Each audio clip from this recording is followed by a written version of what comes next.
Sir, thank you very much, आपने मुझे supplementary पूछने का मौका दिया। सर, मैं बहुत ही ज़रूरी प्रश्न है। प्रश्न हमारे देश में बहुत से लोग एग्रीकल्चर छोड़ के क्यों जा रहे हैं, ये सवाल है। और मैं चाहती हूँ सर फार्मिंग छोड़ के हमारे देश में लोग क्यों जा रहे हैं, ये बहुत ही ज़रूरी सवाल है। मैं मंत्री महोदय से आपके द्वारा पूछना चाहती हूँ कि क्या आप किसानों के बारे में गंभीर नहीं हो? मेरे महाराष्ट्र में करीब 30,000 से ज्यादा किसानों ने सुसाइड किया है। किसान आंदोलन में 700 से ज्यादा किसानों ने अपनी जानें दी है, फिर भी सरकार किसानों के बारे में गंभीर नहीं है। सर, ड्रिप इरिगेशन, माननीय मंत्री जी,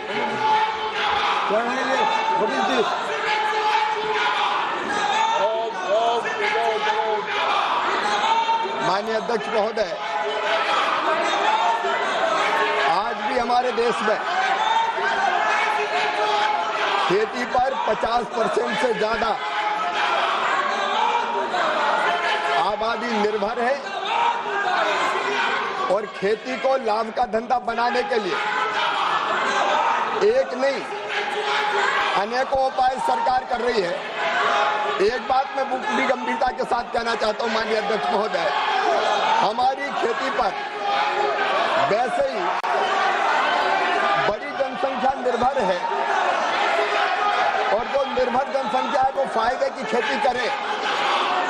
इसके लिए हमने मोदी जी के नेतृत्व में 6 सूत्री योजना बनाई है माननीय अध्यक्ष महोदय।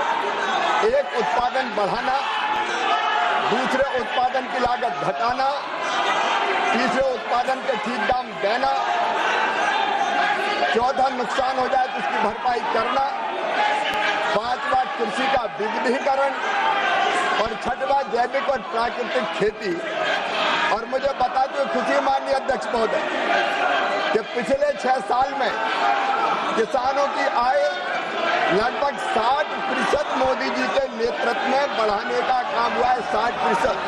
ये आंकड़े माननीय अध्यक्ष महोदय जो मैं आपके सामने रखना चाहता हूं, किसानों की आय अगर राज्यवार देखें तो आंध्र प्रदेश में 12-13 तक थी केवल 5,979 रुपया, अब बढ़ के हो गई 10,480 रुपया।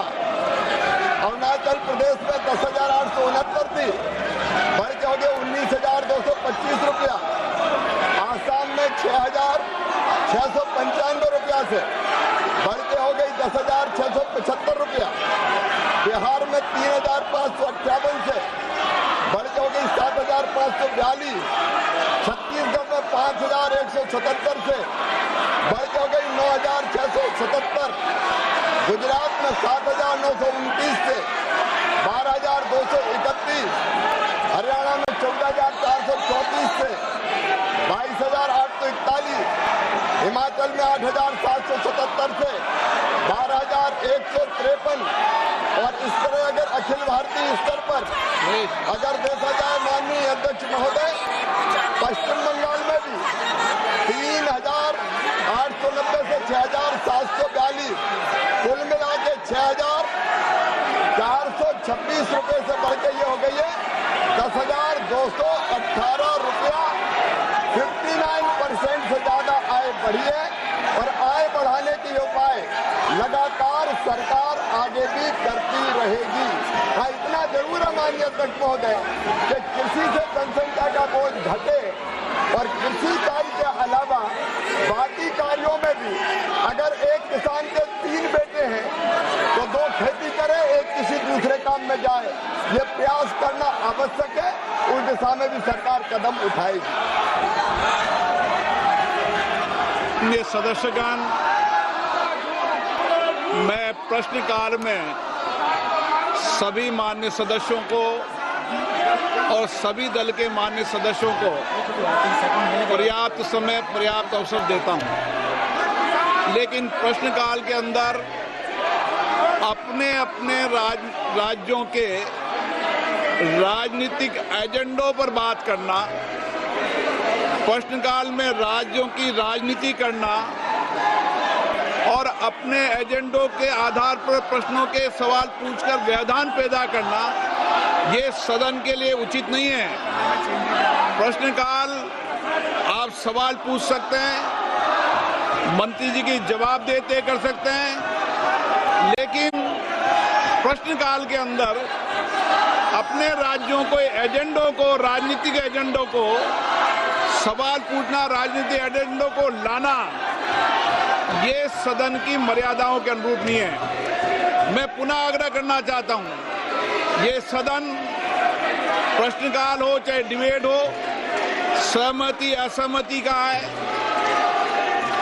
आप अपना विरोध व्यक्त कर सकते हो, असहमति व्यक्त कर सकते हो, लेकिन जिस तरीके से प्रश्नकाल के अंदर आप अपने राज्यों के एजेंडे को लागू करना चाहते हो और एजेंडों पर आरोप लगाना चाहते हो, ये उचित नहीं है। मैं पुनः आपसे आग्रह करता हूं, आप अपने अपने सीट पर जाकर बैठिए।